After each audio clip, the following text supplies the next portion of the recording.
Good morning. I'll be making the first video for the month. Well, essentially what I'm looking to see happen this month, what I'm expecting for the week ahead and the month ahead. So here we have we're doing something a little bit different. We're starting off with the Euro USD chart because it will be my focus for the month ahead, and this is for multiple reasons. And before we get to the technical side of things, let's start off with the macro level analysis perspective. When I say this, I'm essentially talking about seasonal tendency and interest rate differentials. So starting off with seasonal tendency, let's pay attention to the seasonal tendency chart of Euro, the dollar, and pound. So this here is the US dollar seasonal tendency chart for the last 20 years, basically an average of the last 20 years, which ends on the last day of 2023. So this is literally the last 20 years, starting from the last day of December going backward. And we can see in the month of March, well, before I do continue, I have to mention the fact that seasonal tendency charts are not meant to be some sort of information that's set to stone, and rather a guide of some sort to allow you to better gauge the direction of the market seasonally. It's basically data, and we do know that past results does not equate to future outcome, or past outcome does not equate to future results, whichever way you want to phrase it. But in other words, just because this happened before doesn't mean it has to happen again. So now we can continue. In the month of March, we can see that price on average, statistically speaking, spiked to the upside and sharply returns through the majority of March. Of course, going into the last half of the month, we get this retracement back to the upside and consolidates going into April. But basically, we see a sharp move to the downside. In other words, I'm expecting some degree of bearishness coming in on the dollar index. We will go to the charts from the technical perspective and see how this might translate to technical analysis. So now let's see what the Euro and pound seasonal tendency charts look like.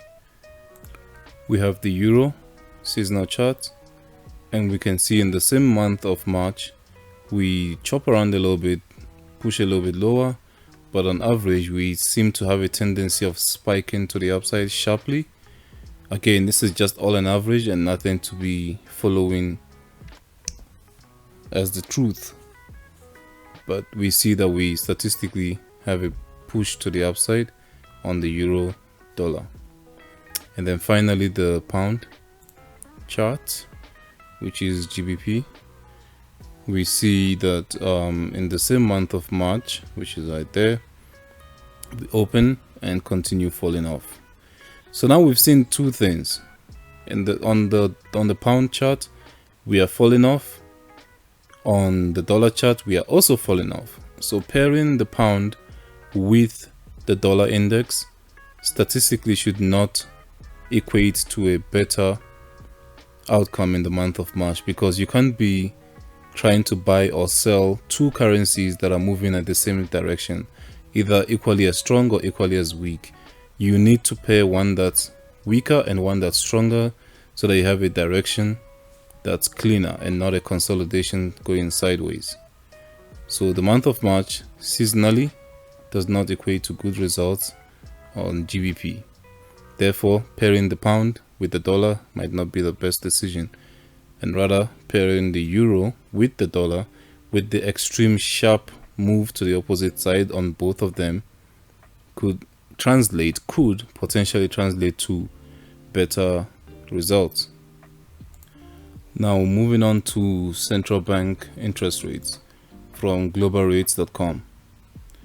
We see that we're looking at three currencies here. So Let's see what the USD, American Central Bank, right there. We can see the current interest rate is at 5.5%, right? 5.5 basis points. While the European Central Bank, the ECB, is sitting currently at 4.5%. So there's a 1% difference in the two currencies' interest rates. In other words, euro is, let's just put it in a different phrase, euro is 1% weaker than the dollar, but it is weaker than the dollar. Now let's compare that with GBP, which is the British Central Bank right there, the UK. It's sitting at 5.25%, so it's only 0.25% difference from the USD. So because of this interest rate differentials, we might have a strong collision between the pound and the dollar in the month of March. Well, of course, there might be new interest rate decisions, and we can obviously see the dates. We can check the dates when the new interest rates are going to be out. But right now, we can see that pairing the pound with the dollar might not be the best pair to pick, but pairing the dollar with ECB, with the euro, might be better because of the 1% interest rate differential. So now, keeping this in mind, and the reason why I chose the euro over the pound, we can then move to the charts. With the charts, let's start with a high time frame analysis. And I think I know I said I'm going to start with the euro, but I think it's best we start off with the dollar index. So on the dollar, I'm going to zoom out as far back as 1 year. So on the dollar index, this is the yearly chart. In other words, this is the all-time price based on trading views information from 1967 all the way to now at 2024. So we can see with the dollar index chart, a couple years ago, 2018 and 2020, 2021, we dipped into this fair value gap, trading higher, pushing as far back as nearly taking out this buy side liquidity from 2001 and failing to do so by immediately rejecting back into the range within 2022 going to 2023. So now we've created a fair value gap as of last year. In the year of 2023, we created a fair value gap, but this fair value gap did not sweep the previous year's high or the previous year's low. So this candlestick, not fair value gap, this candlestick basically was an inside year candle, and we didn't really move anywhere. So now, looking at the chart right now, we could see a potential move to this yearly BC residing right there, if we are going to remain bullish, of course. If we are going to go for the buy side liquidity, we might see price trade back into this fair value gap in this yearly time frame, and then continue to the upside, taking out the buy side liquidity residing there. But of course, this is the yearly time frame, so this is a more of a longer term perspective. And I say this because we can see that we barely had a tail in this candle, so there's still a chance of us trading lower and taking out last year's low before continuing to the upside, if we are going to remain bullish, of course. So now zooming down a little bit to the yearly 3 months chart, which is a quarterly chart, we can also see the same sort of idea. We have traded into this fair value gap. Again, I have to mention the fact that none of this is set to stone, so anything is possible. We might trade all the way back down here. Of course, the possibility of that happening is very slim, a little bit unlikely, but if that happens, I'll be paying attention to it to see how we reject from that. So we have this yearly PDRA down there, which is literally 2018's low. So 2018 sell side liquidity takes us inside of this PDRA. So we would have to really run lower if that's the case. But forgetting those things for now, we have the 3 months chart, the quarterly chart. We've been trading inside of this 3 months BC from last year, because this here is the 3rd of January 2023, and the whole year this is essentially what we did. We didn't really go anywhere. So I'm paying attention to see if price is willing to respect this, or if we're going to trade lower, close below this, to find support for lower prices into the yearly PDRA that we just mentioned at the start of the video, and then possibly pushing up from there, maybe next year or the next couple years, who knows. Going down to the monthly chart, which might be, let me clear this out. Monthly chart, we can see right now we've traded into this monthly PDRA, this monthly fair value gap in the form of a sell side imbalance, which doubles as an inversion fair value gap right there. So this was once a BC, got violated by a CB, making this an inversion fair value gap, or a BPR, a balanced price range, to support bearish prices. So bearish PDRA to the downside. So I'm paying attention to see how well we respect this from a monthly perspective. We might see a respect of this BPR and push lower, despite me being bullish based on a daily time frame. And I'll explain why when we go lower on the chart. On a weekly chart, if you remember last week, I was saying that I wanted to see if this candlestick will confirm a swing low next week, which was last week, the entirety of last week. So this is last week's candle. And yes, right now we can see that we have indeed confirmed the swing low. We've created a swing low right there. 1, 2, 3. This candlestick's low is lower than these two right next to it.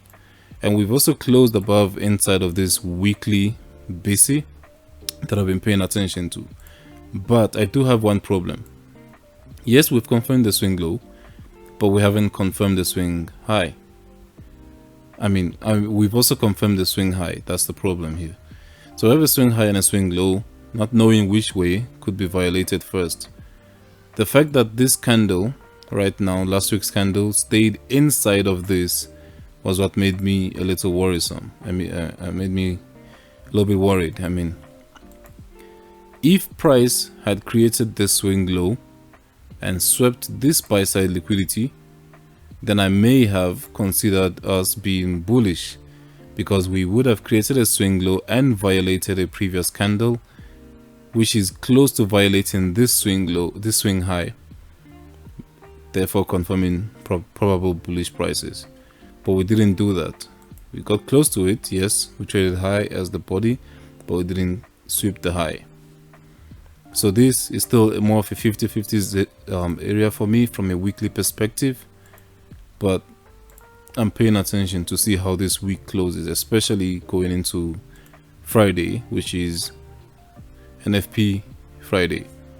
So one of these highs must be swept in order for me to determine direction, and yeah, where we could go moving forward. Let's go down to the daily time frame.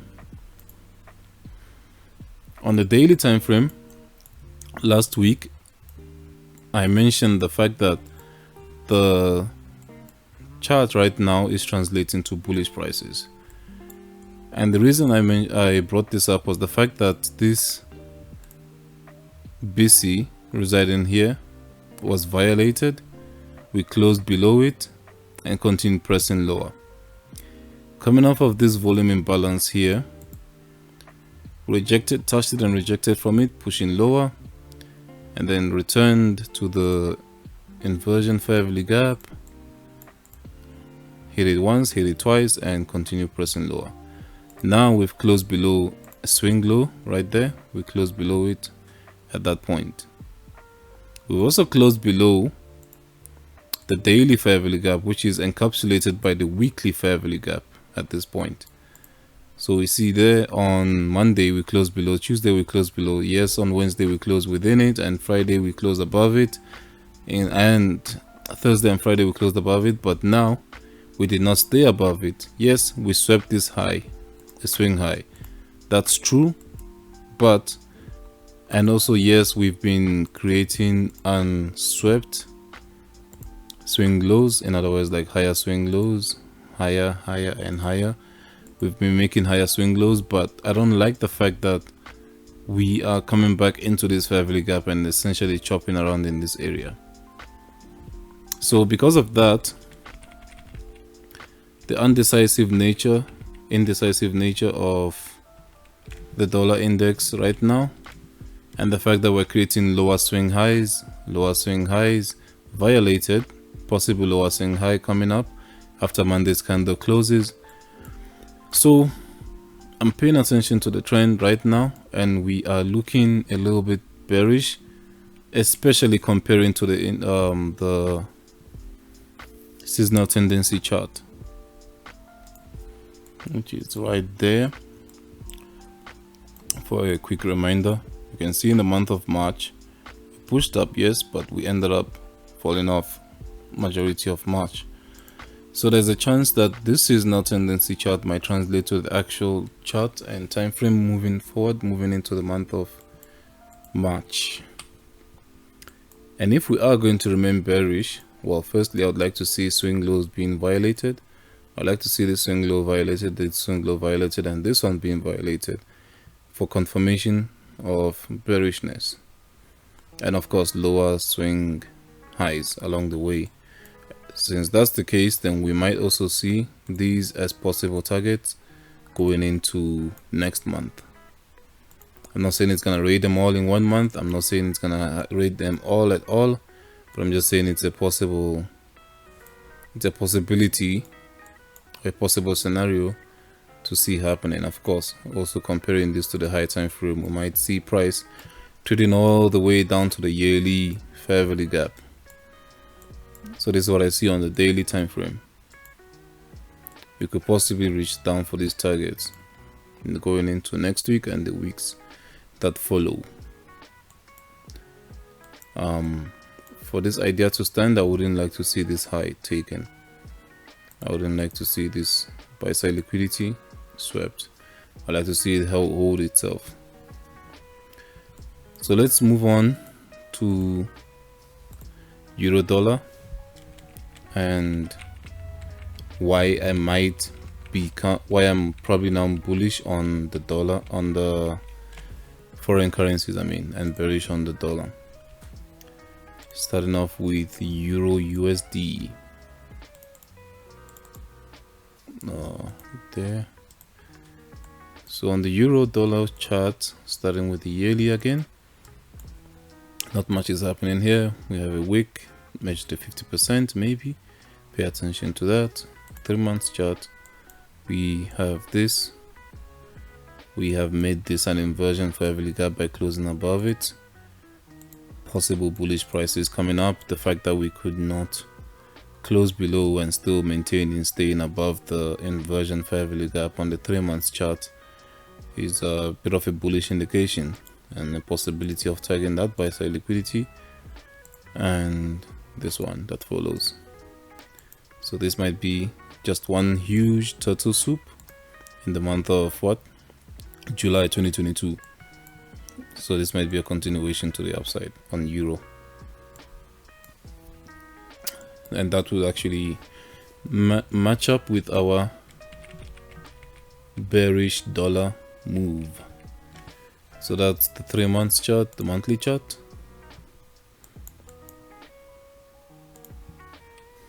On the monthly time frame, we did not come to this extreme discount, which I was actually personally looking for last year. If we did, I would really be supporting the bullish prices right now, because I believe it's also within it's under the 50% of the range right there. So measuring from this range low to that range high, this was a very clear draw on liquidity, and I wanted to see us tap into discount before pushing higher. But of course, nothing stops the market from just expanding higher from here. So Yeah, this was something I had in mind last year, which we didn't get, but that's fine. We still work with order flow. Right now, we just rejected from a very important fair value gap. This BC residing right there is important because even though it's small, well, small is relative because this is a monthly chart, so we can't really call it small. But on a monthly chart, we just rejected from this BC. And going down to the daily, of course, when we tap any fair value gap on a lower time frame, it's typically some sort of turtle soup. So going down to the daily time frame, we could consider this to be a possible sweep in liquidity, sweep on liquidity, or a turtle soup. And now we have rejected from this inversion the other week. I remember this was about 2 weeks ago. We had this last highest down close candle pulled out in price, in time I mean, and we see price coming back to it, testing it one more time and looking like it wants to expand higher. Of course, nothing is set to stone, but this is what I'm seeing right now. So right now you might be asking, what makes that fair value gap so important? And I will explain in a moment by transitioning to the pound chart. So let's add the pound, the GBP USD chart.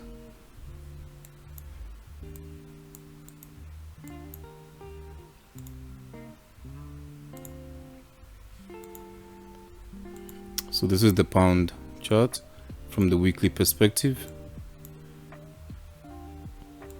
Actually, I think we need the monthly chart. Yeah, the monthly perspective, the monthly time frame is what we need.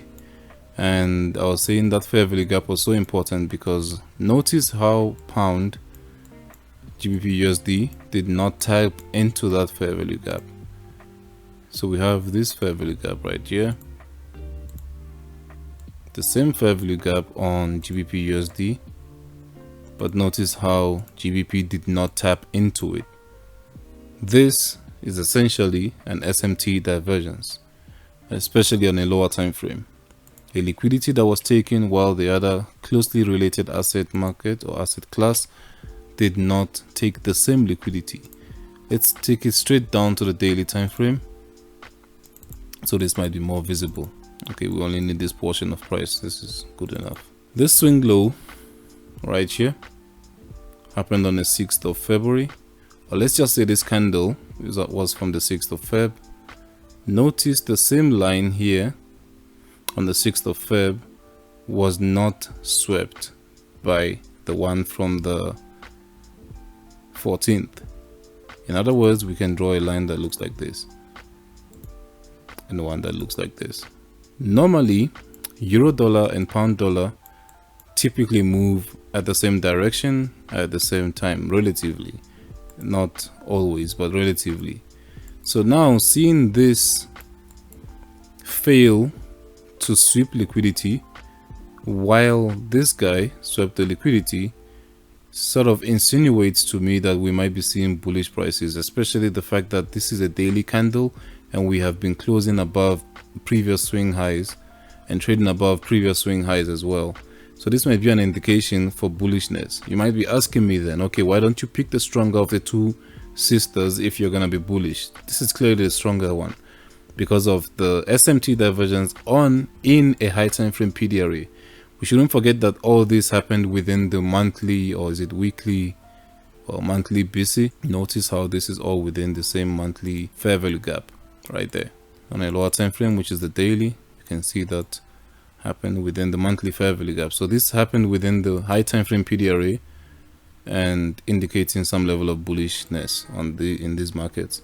So because the month of February was not a big range month, we basically squeezed and didn't really move one direction the whole time. I'm expecting March to bring in some level of bullishness to the upside, and that level of bullishness could translate to seasonal tendency charts we're showing, which, to remind you all again, is the bearish dollar or bullish euro.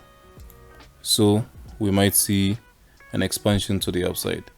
And also since I've already covered the the pound while we're here, I've also shown why I did not choose the pound, looking at all this wiki price action and the lack of, well, not lack, but less of it being here on the euro.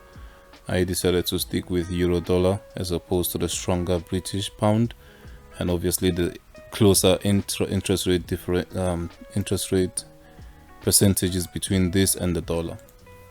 So now that we've gotten that clear, we can now check out our IPDA data range for the euro.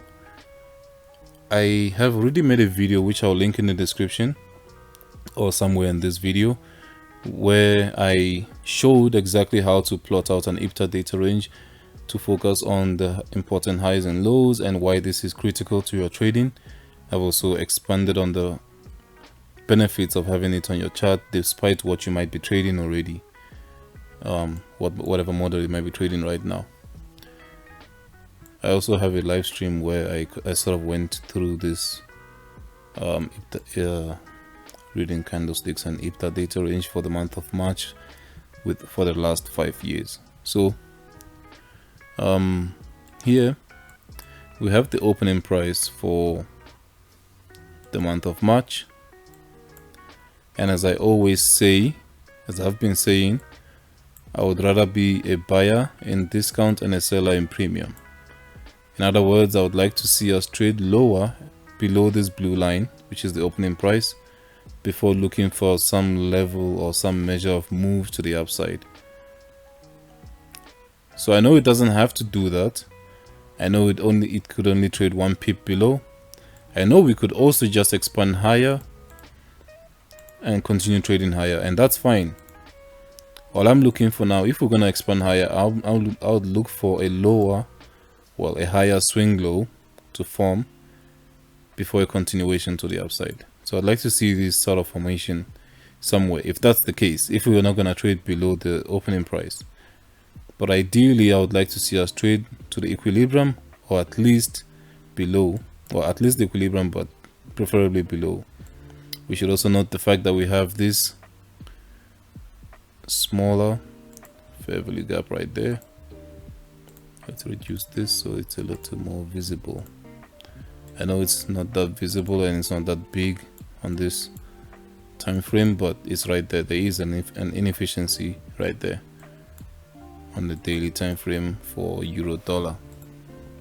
So I'd like to see if price can trade into that, or at least some measure of discount from the EQ line, and I'd like to see NFP be the one to decide where direction would go. Well, at least if we can see price print within the next few days, we would be able to judge better where to expect price to expand to and where I'm going to take it from there. But I already said that I'm expecting bullish price action this month on euro dollar. So where am I targeting? The 20 days high, 40 days high, and possibly the 60 days high, but I'm mainly reaching for the 40 days high right now. So basically my target for the month is the 1.1 level. It's literally 1.0001. So 1.1 level is my target for the month, and we'll see if we'll be able to get there. But for now, this is what I'm looking for on the dollar index with the euro. I don't really have much else to cover. I don't really have much else to say in this video, except for what I've already outlined. When it comes to exotics and indices, I'm going to make a separate video for that this time around, only when it shows me something solid to work with. So for now, stay safe, good luck, and good trading.